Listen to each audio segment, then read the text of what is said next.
பேசுவார், தேவையான கோரிக்கைகளை எடுத்துச் சொல்லுவார், விண்ணப்பிப்பார். அந்த விண்ணப்பங்களுக்கு நிவர்த்திகள் கிடைக்கும். அந்த நிவர்த்தி கிடைச்சா உடனே அந்த விண்ணப்பத்துக்காரர்கிட்ட விண்ணப்பத்தை நேற்று பேசினேன், வெரி வெரி டிஸ்கஷன். ஆனால் பெருமாள் உனக்கு உத்தரவாய். ஸோ அந்த அளவுக்கு ஆலவட்ட கைங்கரம் செய்து கொண்டிருக்கிற திருக்கட்சி தம்பிகள் நம்ம சென்னை அருகில் இருக்கிற பூந்தமல்லியில் அவதாரம் செய்தோம். அவருடைய அவதாரத்திற்கும் பூந்தமல்லி. கஜேந்திர தாசன் என்பது அவருடைய சந்தேகம். இப்ப அவன் குறைக்க பெற்றேனோ என்றால் அடியவர்கள் அத்தனை பேருக்கும் தெரிந்த விஷயத்தையும் அடியன் சொல்லுகிறேன். அதை எந்த கோணத்தில் பார்க்க வேண்டும், சரணாகதி கோணத்தில் எப்படி பார்க்க வேண்டும். அவன் உரைக்க பெற்றேனோ என்று திருக்கட்சி நெம்பை போல விண்ணப்பித்தவுடன் நம்ம ஆசிரியர்கள் அனைவரும், உரையாசிரியர்கள், வியாக்கியானம் செய்வர்கள் அத்தனை பேரும் திருக்கட்சி நம்பிகளிடம் ராமானுஜர் வேண்டிக் கொண்ட 6 விண்ணப்பங்களுக்கு உண்டான பதில்களை தான் விளக்க உரையாக எழுதியிருக்கிறார்கள். ஒருவர்களும் அதை எழுதியிருக்கிறார்கள். ஆனால் 12,000 படி ஒரு படி மேலே போய் முக்கியமான நிகழ்வு பற்றி எழுதுகிறார். திருக்கட்சி நம்பிகள் தினமும் ஆலவட்ட கைங்கரியம் செய்கிறார் என்று ஒரு விவசாயிக்கு தெரியும். அவன் வருவான், சாமி காலைல ஆயிடுச்சா? ஆயிடுச்சு. சரி சார். அவருடைய பாதத்தூளியை எடுத்து நெத்தியில் இட்டுட்டு நாராயணா திருப்பி சாயங்காலம் மாலை நேரம் நல்ல அந்தி பொழுதுல வருவார். வரும்போது சாமி இன்னைக்கு கைங்கறி இருக்கா பெருமாளுக்கு? இருக்கு பார்க்க. சரி சாமி. அவர் திருக்கோயிலுக்குள்ள வந்ததே இல்லை. திருக்கோயிலுக்குள்ள வந்ததில்லை, வரதனை தரிசித்ததில்லை. அந்த விவசாயிக்கு இது நித்தியப்படி. நமக்கெல்லாம் எப்படி நித்தியப்படி இருக்கோ அந்த விவசாயிக்கு அதான் நித்தியப்படி. உடனே அந்த விவசாயிக்கு கொஞ்சம் வயதாக ஒரு சின்ன சந்தேகம் வந்துடும். சாமி, நான் ஒன்றைத்தான் பார்த்தேன், எனக்கு ஒன்று தெரியும், எனக்கா ஒரு சின்ன விண்ணப்பம், பெருமாள்கிட்ட எனக்கு முக்தி கிடைக்குமான்னு கேட்டு சொல்லுவேன். பெருமாள்கிட்ட எனக்கு முக்தி கிடைக்குமான்னு நீ கேட்டு சொல்லுங்க. அவர் கோயிலுக்குள்ள வந்ததில்லை, வரதனை சேவிச்சதில்லை. எப்படி மதுரை கவி ஆழ்வார் மொத்தமாக நம்மாழ்வார்களிடம் சரணடைந்தாரோ அதே போல திருக்கட்சி நம்பிகளிடம் சரணடைந்த சாதாரண ஒரு விவசாயி, எதற்கும் சளைக்காத திருக்கட்சி நம்பிகள் இந்த விண்ணப்பத்தை பெருமாள் வைக்கிறார். பெருமாள் சொல்றார், என்பா நானே அடியவருக்கு அடியவன், நீ அடியானா இருக்கிறதுனால உங்ககிட்ட ஒரு சரணாகதி வரத்தை அடைஞ்சதுக்கு அப்புறம் இதுல உனக்கு என்ன சந்தேகம்? நீ அந்த வரத்தை அங்கே கொடுத்துக்க வேண்டியதானே, நீ என்கிட்ட கேட்டு வந்துதான் நீ கொடுக்கணும் அப்படின்னு சொல்லி திருக்கட்சி நம்பிகள்கிட்ட சொல்றாங்க. இதை அப்படியே கொண்டு போய் சொன்ன உடனே தான் இந்த 6 சந்தேகங்களும் யாருக்கு வருகிறது? ராமானுஜருக்கு வருகிறது. இந்த சம்பவம் நினைவுபடுத்தப்பட்ட பின் ராமானுஜருக்கு எழுந்த இந்த 6 சந்தேகங்கள், 6 விண்ணப்பங்களை வைக்கிறார். 6 விண்ணப்பங்களுக்கும் பதில் அளிக்கிறார் திருக்கட்சி நம்பிகள். எனவே அப்பேற்பட்ட திருக்கட்சி நம்பிகளை போல ஒரு ஆச்சாரிய சம்பந்தம் எனக்கு இன்னும் ஏற்படவில்லை. நான் வைணவ இலட்சணை போட்டிருக்கிறதுனால நான் வைணவன் ஆயிட்டேன்னு சொல்ல முடியாது. வைணவத்தில் போல ஏற்றத்தாழ்வுகள் கிடையாது. நீங்க எல்லாரும் சமம். ஆணா இருந்தாலும் ஒன்றுதான், பெண்ணா இருந்தாலும் ஒன்றுதான். அவர்கள் செய்ய வேண்டிய அடியார்களுக்கு அடியாராக இருக்க வேண்டும். தாசன், தாசன் என்ற அடைமொழி கொண்டிருந்தால் நீ ஒரு வைணவன். 11 லட்சணைகள் கொண்டிருந்தால் நீ ஒரு வைணவன். ஒரு அடியாரை பார்த்து அவரை நீ ஏற்றுக்கொள்கிற என்றால், ஆச்சாரியனாக ஏற்றுக்கொள்கிற என்றால், அவனுக்கு கிடைக்கக்கூடிய அத்தனை அடியார்களும் ஆச்சாரியன். ஒவ்வொரு ஆச்சாரியனும் அவனுக்கு சிறந்த பாடங்களை கற்றுக் கொடுப்பார். எனவேதான் சரணாகதி எப்படி இருக்கிறது பாருங்கள். திருக்கட்சி நம்பிகளுக்கு ராமானுஜருக்கும் அதே அருளை கிடைக்கிறது, திருக்கட்சி நம்பிகள் கூட. அந்த விவசாயிக்கும் அதே அருள் கிடைக்கிறது நம்பிகள் மூலம். எனவே அவரை போல என்னால் திருவேணி சம்பந்தமோ திருவடி சம்பந்தமோ கிடைக்காம திண்டாடனே. ஏற்கனவே திருக்கட்சி நம்பிகளை பற்றி முக்கியமான விஷயம் என்னன்னா, திருக்கட்சி நம்பிகள் உள்ள அமுதைத்தான் அதை எச்சில் என்று நினைக்காமல் உண்பார் ராமானுஜர். அப்படி ராமானுஜர் நினைக்கும் காலகட்டத்திலே அத்தகைய மாண்புடைய திருக்கட்சி நம்பிகளிடம் கேட்ட 6 கேள்விகளுக்கும் ஒரே ஒரு பதில் சொல்கிறார். 6 பதில் சொல்லியாச்சு. சொன்னது இந்த பதிலுக்கெல்லாம் இங்கே விடையில்லை, தயவு செய்து ஸ்ரீரங்கம் சென்று பெரிய நம்பிகளோட போய் சேர்ந்து கொள்ளும்.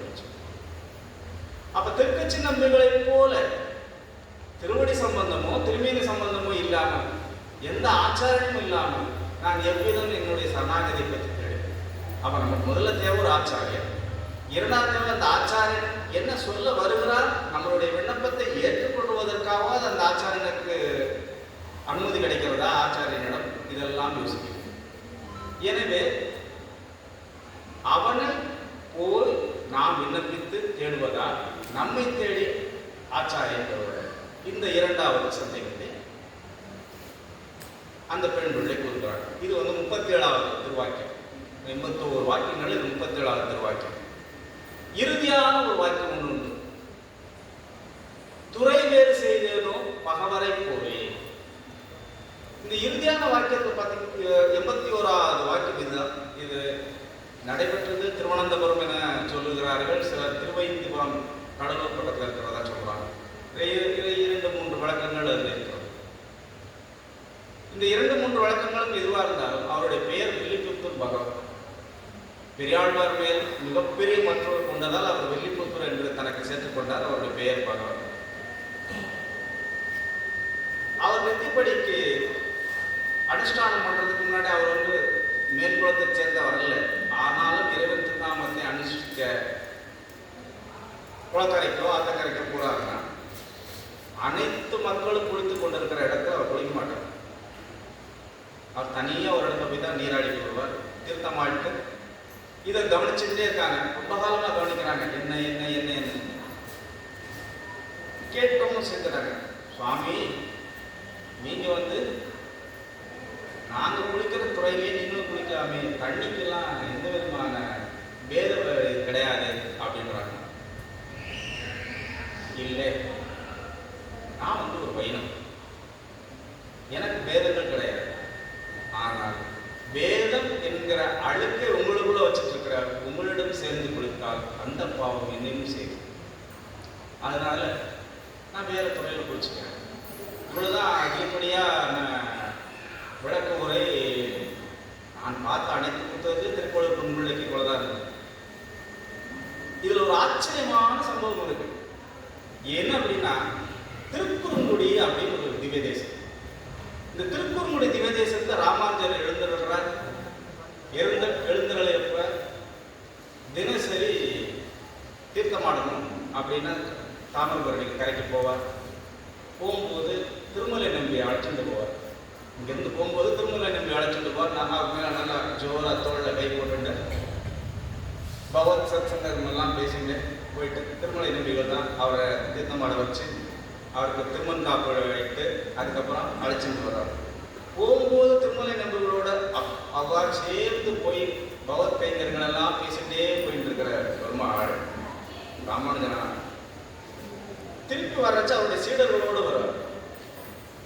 சீடர்களோடு வரும்போது என்ன செய்வார்னா, ஒரு துணி எடுத்து தீர்த்தத்தை முக்கி தோல் போட்டு இது மேல கை வச்சுக்கோங்க அப்படின்னு. இல்லாட்டி அவங்க மேல கை வைக்கிறதா இருந்தாலும் அவன் மேல ஆக்கி கொண்டு கை வச்சுக்கோங்க.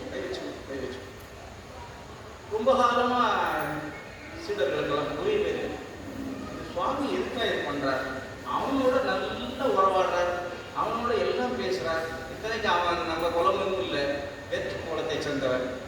ஆனா அவனை அழைச்சுதான் திருமணம் காப்பிட்டுக்கிறார், அவனை அழைச்சுதான் எல்லா கைங்கர்களும் பண்ணிக்கிறார். வஸ்துவத்தோட கழுவுறதா இருந்தாலும் அவன் தான் கழுவ வேண்டியிருக்குது. இது இன்னும் பாகுபாடு, நம்ம எந்த விதத்தில் குறைஞ்சு போயிட்டோம் அப்படிங்கிற எண்ணம் அந்த சீடர்களுக்கெல்லாம் இருந்து கொண்டே இருக்கு. ஏன்னா ஒரு முறை திருமலை நம்பி இல்லை, ராமானுஜருக்கு திருமண் காப்பு இடணும், நம்பி வா அப்படின்னு சொன்ன உடனே அழகிய நம்பியை வந்துட்டார். திருமலை நம்பிகள் உருவத்தில் அழகிய நம்பியை அவருக்கு தேவையான அனைத்து திருமண் காப்புகளையும் விட்டு அந்த சம்ஸ்காரங்களை செய்து வைக்கும் பொழுது சொல்லப்படும் அனைத்து மந்திரங்களையும் ஓதி திருமலை நம்பி ரூபத்திலே மறைத்து வருகிறார். அப்ப இந்த சந்தேகம் வலுத்திருக்கும் போது எப்படி இதை நிவர்த்தி பண்றது கேட்கறது, சுவாமி தீர்த்தமாட போகும்போது நீங்க எல்லாம் திருமலை நம்பிட்ட எல்லா கைங்கரிகளும் பகவத் கைங்கரிகளை பத்தி எல்லாம் பேசிட்டு சந்தோஷமா ஆனந்தமா கைகோர்த்து போயிட்டு கைகோர்த்து வருவீங்க.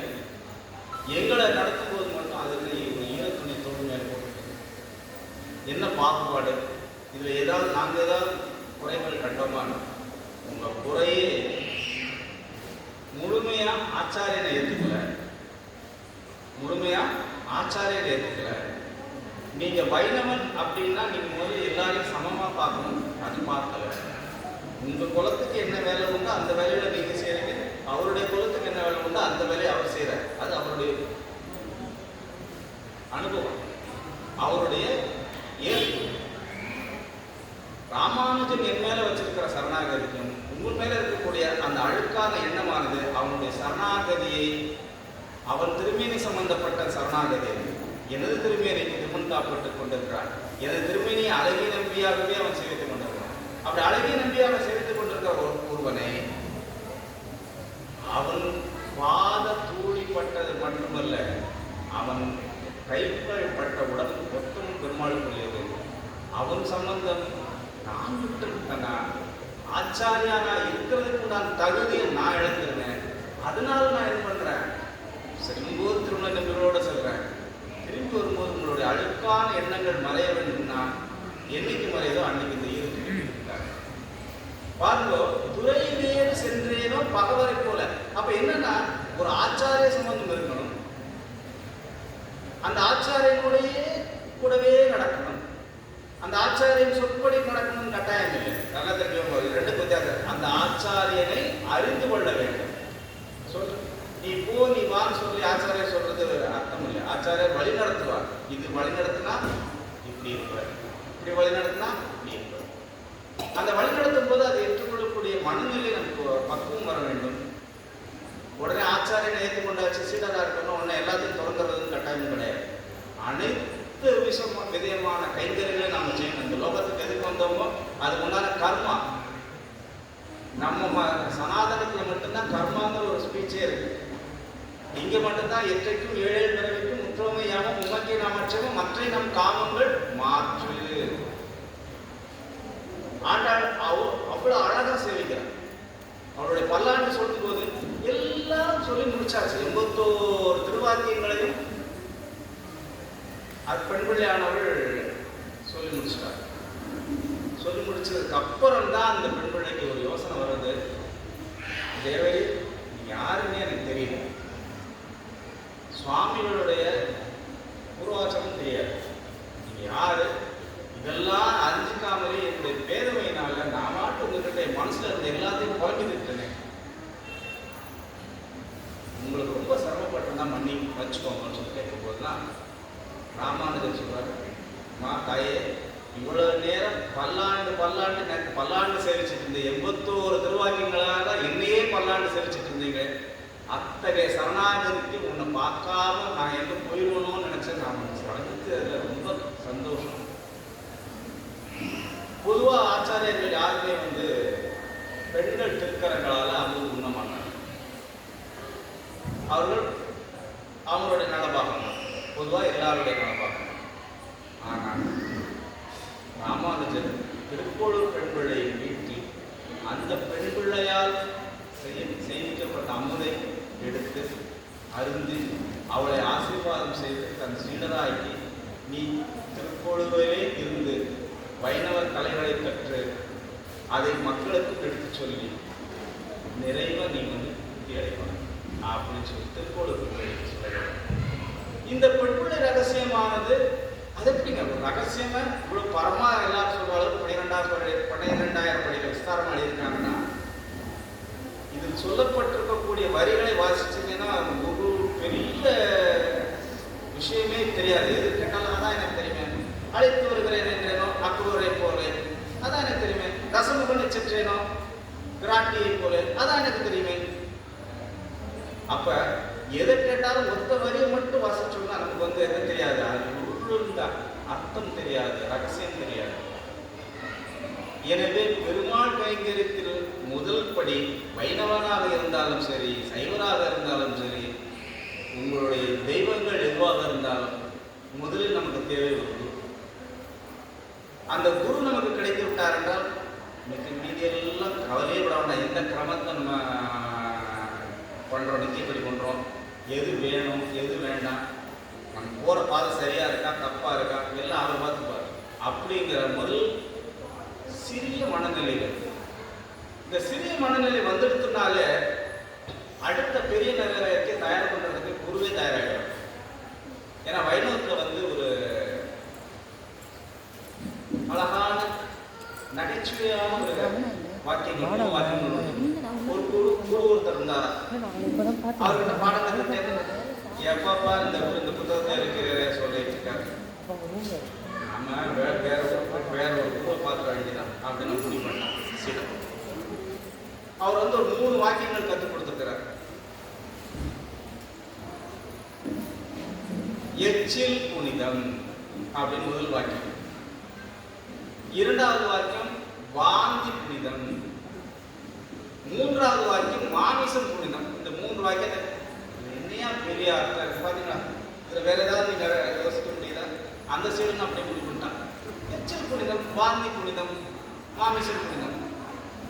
சபாஷ், இந்த குரு வேண்டாம், இவருக்கு இதுக்கு மேலே சொல்லி தர தெரியல, இது நம்ம புத்தி ஏற்றுக்காதா அப்படின்னு அவர் கழிவிட்டார். சீடை கழிவிட்டார். கழிவிட்டு இருக்கும்போது கல்யாண வீடு எல்லாரும் அவங்க எடுத்துட்டு கடைசியில் இருக்கிற எச்சல் இலையை எடுத்துட்டு வெளியில் போடுறாங்க. நம்ம குரு தான் சொல்லியிருக்காரு எச்சல் புனிதம்.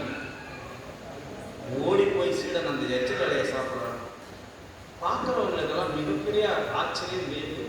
இந்த குருக்கிட்டே சீடனா இருந்தா இவன் வந்து இவ்வளவு கேவலமாக பண்ணிட்டு இருக்கா, இது ஒன்றும் சரியா இல்லையே, அப்படி கேட்கலாமா, இவனை திருத்தலாமா வேண்டாமான்னு ஒரு பெரியவர் சொல்றாரு. கத்துக்கு வெளியில வந்திருக்கான். கத்து முடிச்சதுக்கப்புறம் குரு வந்து சொல்லுவார் என்ன செஞ்சேன்னு. எல்லாரும் ஏளனமா சிரிக்கிறாங்க. சிரிக்கிறத பார்த்து அவனுக்கு ஒரு மாதிரி ஆயிடுச்சு. இருந்தாலும் எங்க குரு சொல்லியிருக்கிறார் எச்சில் முடிஞ்சதுக்கு நேர போறாரு. அடுத்து போறாரு வாந்தி புனிதம். போயிட்டு இருக்கும்போது வாந்தி புனிதம் அவனால சாப்பிட்டு முடிக்க முடியாத உணவை வந்து ஒரு பசுவா இருந்து வாந்தி வச்சிருச்சு. வாந்தி 2 கையாலையும் முடிச்சு சாஷ்டாங்கம் முடிச்சு குரு சொல்லியிருக்கார் எடுத்துப்போம், இதுதான் நமக்கு இன்னைக்கு பிரசாதம், இந்த பிரசாதம் நமக்கு வேணும் அப்படின்னு எடுத்துட்டார். அப்போ ஊரே பார்த்து கிருக்கா இருப்போம் கூட இருக்கு, சரி என்னதான் நடக்குன்னு பார்ப்போமே அப்படின்னு இன்னும் கொஞ்சம் தூரம் போயிருக்காரு. நம்ம தான் 3வது வாசகம் மாமிசம் புனிதம்னு இருக்கு, அதையும் அவர் பண்ணிட்டார். ஸோ மிகப்பெரிய குருவுக்கு சீடனா இருந்தவன் இதனுடைய உள்ளார்ந்த அர்த்தம் என்ன அப்படின்னு குரு சொல்லி கொடுக்குறது. குரு வந்து என்ன செய்வாங்கன்னா இந்த மாதிரியான மேலோட்டமான விஷயங்கள் கற்றுக் கொடுத்தாங்கன்னா அதனுடைய உள்ளார்ந்த அர்த்தங்களை நாம அனுபவிக்கக்கூடிய நிகழ்வுகளை நிகழ்த்தி காட்டுவாங்க. எச்சில் புனிதம்னா என்ன? இறைவனுக்கு சமர்ப்பிக்கக்கூடிய பால் புனிதம். ஏன்னா கன்றுக்குட்டி எச்சில் செய்த பின் கறக்கப்படும் பாலைத்தான் நைவேத்தியமாக பிரசாதமாக படைப்பார்கள். அதனால தான் அவர் எச்சில் புனிதம்னு சொல்லியிருக்காரு. அப்ப இது எப்படி தெரிஞ்சுக்கணும்னா, சுவாமி நான் இதை பார்த்தனே, காத்தால பசு கறக்கும்போது கன்றுக்குட்டியை அவுத்து விடுறாங்களே பார்த்தனே, அதுதான் இதா இல்லை வேற ஏதாவது வியாக்கியானங்கள் இவன் கேட்டுக்கணும். ஏன்னா அவர் ஆசிரமமாக இருந்திருக்கும். அந்த காலத்துல ஆசிரமத்தை வந்து சீடருக்கு தான் எல்லா வேலையும் செய்யும். அதை கேட்கல. அப்ப இப்ப எச்சில் புனிதம் முடிவாயிருச்சு. வாந்தி புனிதம். உலகத்திலே கெடாத ஒரே ஒரு பொருள் தேன். தேன் எங்கிருந்து கிடைக்கிறது?